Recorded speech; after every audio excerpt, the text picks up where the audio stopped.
welcome back. This is Scuba with more Let's Play Pokémon LeafGreen. I am joined as always by Dumpus and his Pokemon team of Fuzimi, Pieri, Rumpus, Samja, Templayer, and Bebo.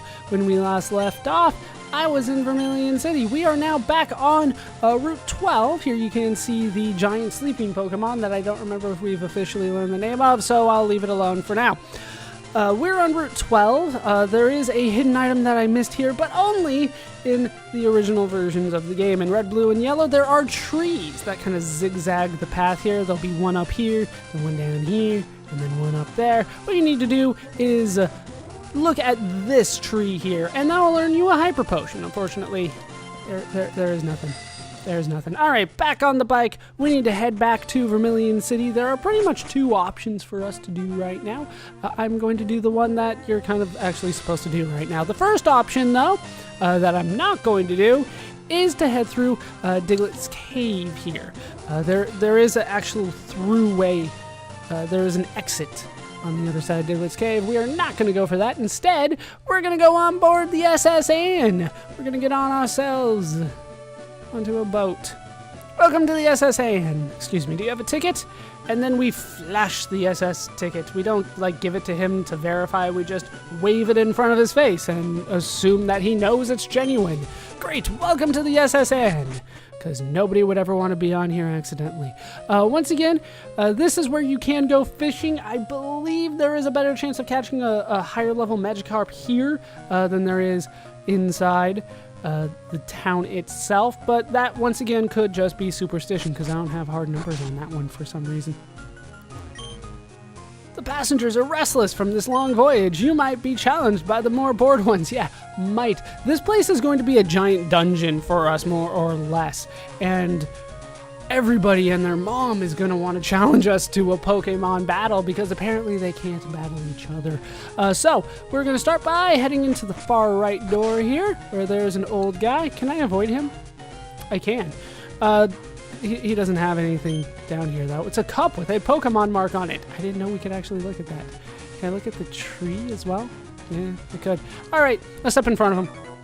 Because as you might expect, there's going to be a Pokemon battle here. I am but a solitary traveler. My sole companions and friends are Pokemon I caught on my journeys. That's a little sad. You should try talking to people once in a while. Come on, with a mustache like that, I don't believe you can't get a girlfriend, gentleman Thomas.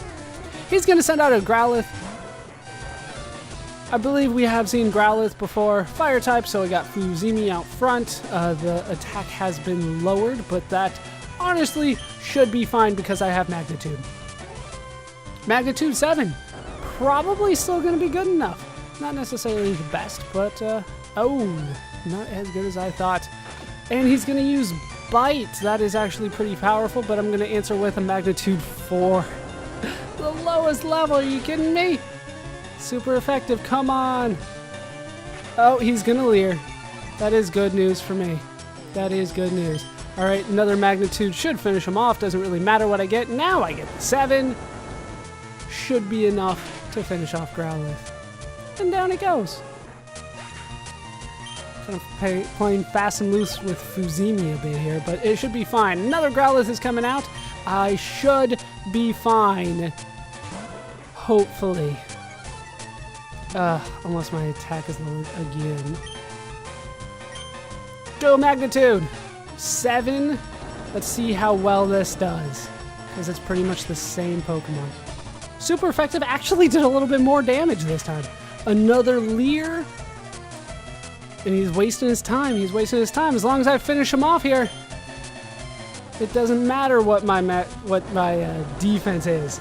Especially when I have Magnitude 8 incoming. And down goes the Growlithe. There you go. There you go. And you get a chunk of experience yet again. Fuzimi is up to level 20. Good stats, lots of speed. Fuzimi is going to be very fast for me. And down goes Gentleman Thomas, my friends. And we get a shit ton of money because he is a rich old bastard. With a cane and everything. How do you feel about what just happened? You should be nice to friends. Oh, hey, thank you. All ready to move on. Let's continue our way through the many, many cabins of the SSA, and here we can find a very special woman. You look tired. Would you like to take a short rest? Indeed, I would. In the bed that's right next to her. This isn't suspicious at all. I'm glad to see that everyone is looking refreshed and chipper, and in fact, she has healed all of our Pokemon. She's like an instant Pokemon center. It's actually pretty damn nice. She's better than most Pokemon centers. Takes less time. But if we head in here, we can find yet another person itching to battle. You insolent pup, how dare you barge in? And it is battle time yet again. Yet another gentleman. This is Gentleman Arthur. He would like to battle. He has Nidorans. How cute. I have a tape here. So, we're going to confuse the hell out of these Nidorans. They are faster than me, but they have moves that aren't going to be very effective against my Pierre. They have access to double kick. It's kind of weird. They learn these. They learn them. The Nidorans, kind of one of the reasons that I don't necessarily like them too much, is they don't usually have poison moves. At least early on in the game, they have things like Peck and double kick, which are flying and then fighting. You know what I mean? It's weird. Why don't you have a poison move? If I have a poison Pokemon this early in the game, I kind of wanted to use poison. Alright, he's going to use another Nidoran. I am not going to change Pokemon because my Pierre is kicking ass and taking names. Also taking ass and kicking names, but that requires a little bit more effort. Yeah, Scratch is good, but it's just a normal move. Kind of hoping for a critical, but what are you gonna do? What are you gonna do? Pierre, finish it off. And down goes the Nidoran. Such a kind of pathetic little screen there. And we get more experience, enough for level 17 on Pierre. Well, I was hoping for more special attack. Oh well. And we're trying to learn Headbutt. Ooh, that actually is good. Alright. Delete a move to make room for Headbutt, you bet your ass I will. So, we have Pound, Hypnosis, Disable, and Confusion. Obviously, I'm going to get rid of Disable here. It's just not that useful for single player. Maybe in a multiplayer. Maybe. But I would say those are pretty rare circumstances and require quite a bit of luck on your part. Headbutt, though, 70 power. Very powerful. It is a normal move, unfortunately. I would love if it was psychic, but I don't know how you can psychically headbutt somebody. The user sticks its head out and rams. It may make the opponent flinch. It's a 30% chance of that. So we're going to get rid of Disable. In this game, Headbutt is just a move. In Generation 2 and in the remakes of Generation 2, it does more than that. But that is neither here nor there. All we want to do is headbutt people in battle here. And we have defeated Arthur. Alf, you rude child. You have no sense of courtesy. And we get a shit ton of money because these guys are rich for some reason. Well, they're on a boat after all. I wish to be left alone. Get out. Rude. Healed back at the Pokemon Center lady because she was right there and we're ready to move on. We're just going to take a couple steps over to the left. And to this cabin. How you doing? Waiter, I would like a cherry pie, please.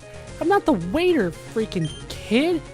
I'm just some vagrant that wandered into your room. Know the difference. Have some respect. Bonjour. I am the waiter on this ship. I will be happy to serve you anything you please. Le strong silent type. What? I even took French and that was a terrible French accent. I don't know what I did there. Alright, let's head in here. Here we can find a Wigglytuff. Wigglytuff is what 10 player could turn into if I could evolve it, but I cannot. So Jigglypuff forever. Just like the anime. I always travel with Wigglytuff. I never leave home without it. And then you just stick it in the corner and run around the bed. What the hell's wrong with you? Why are the beds not in the corner? A world cruise is so elegant yet cozy. Why are you in like a white t-shirt and boxers then? At least that's what I see. Alright, moving on. Nothing in that one. Oh. You bet your ass that somebody's gonna want to fight us here. Is it you? It is. I collected these Pokemon from all around the world. Good for you. Stop trying to show me your ass. Lassan would like to fight. She's gonna send out a Pidgey. Luckily, I have Templayer out in front. My Pidgey killer. I don't know why he's not. Oh, that's right. Roll out. I was about to say. I think I just used like Mega Kick anyway. No, roll out. Go roll out. Are you kidding? Oh, it's a critical. Okay. I was about to say, that's insane. All right, incoming tackle. Go more rollout. Are you kidding me? You missed with the rollout? All right, just go for a pound then. Damn it, Templayer, you're not holding your end of the bargain here. You're my Pidgey killer. And down goes Pidgey eventually. Not quickly enough. All right, we do have to switch you out now. Let's send Pierre out there. My other, person that makes other people go to sleep. I was about to say sleepifier, but I'm pretty sure that's not a word. All right, Nidoran is out again, so more confusion. Incoming double kick. Oh no. I got hit twice. No confusion.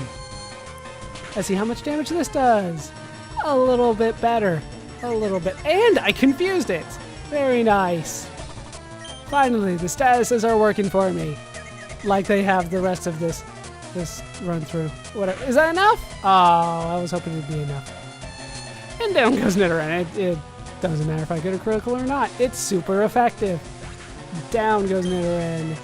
Give me the experience. And down goes Lassan. Oh no, I went around the world for these. Really? Because Pidgeys are kind of everywhere. And Nidorans aren't that hard to get. It's not like you showed up with anything all that spectacular. You hurt my poor Pokemon. That's kind of the idea here. I demand that you heal them at a Pokemon Center. I'm surprised this doesn't happen more often. Let's take one step down here. I want that Pokeball, but they're not going to let me get it just yet. I love Pokemon. Do you? No. I just keep them around as slaves. Despite whatever every gym leader tells me. Youngster Tyler would like to battle. He's got another Nidoran. So she traveled around the world, and her brother has more or less the same Pokemon. All right, confusion, as you might expect, is incoming. Horn attack. I believe that's a normal type move, so it does decent amount of damage. A decent amount, but I'm still super effective. And he's going to up his energy. He's getting pumped, but that's not going to be so useful if you're pumped while unconscious. Because down goes the Nidoran. No, that's not what I was about to say. Is that enough? No, not even close. Wow, you're great. You're damn right I am. I got a Tapir. I'm not going to let that go that it's a Tapir, because it took me forever to figure out what it was. How you doing? Listen, let me be your friend, okay? Then we can trade Pokemon and do stuff. I was about to say, can he do that in this game? No, he can't do that in this game. That's later. We are cruising around the world, my children and I. I didn't think he could. All right, here we can find TM31. It has Brick Break in it. Now, Brick Break is an awesome move that I will actually not teach to anybody just yet. They do have a great ball of fire, though. I already made that joke, and it was terrible the first time. So, in my TM case, I have Brick Break. It is a fighting move, and it is very powerful. 75 power, accuracy of 100, and you can use it 15 times. An attack that also breaks any barrier like Light Screen and Reflect. Now, we haven't seen either one of those really yet, and we might not for a long time. That's not really why I like the move so much. It's really good for multiplayer, that particular aspect of it, but really at this point, 75 power and 100% accuracy is damn good. So good, I'm not going to use it. I'm going to save it until I make sure that I use it on somebody that will be on my final team. Sounds better to me that way. If you are playing the original versions of the game here, you would find Body Slam, TM08, which has an attack power of 85, accuracy of 100, also has a 30% chance of paralyzing the opponent. but it is a normal move, so you can't get the same type attack bonus on it. Still a very good move, and one that I would recommend that you hold on to until you've kind of mapped out what your final team is going to be. Alright, let's move on. I have healed and rearranged the party, as you might expect. Let's head in here, where you can find this guy. Shh, I'm a global police agent. I'm on the trail of Team Rocket. They're up to nothing good. So, let me just map this out for you guys. This guy is a spy. He's a super secret spy. So super secret, in fact, that the first kid that walks up to him and doesn't say anything, just kind of looks at him, because we're a silent protagonist, remember, he just goes ahead and offers information. Did you know that I'm a spy? You should really check out my spy gear. It's right here. I'm a very good spy. Thank you, sir. Remember that at this point, I didn't actually want to go back inside. Remember that at this point, I've actually been offered to go into Team Rocket. I couldn't have accepted, but there is a distinct possibility that my character could have been in Team Rocket should the game have allowed that to happen.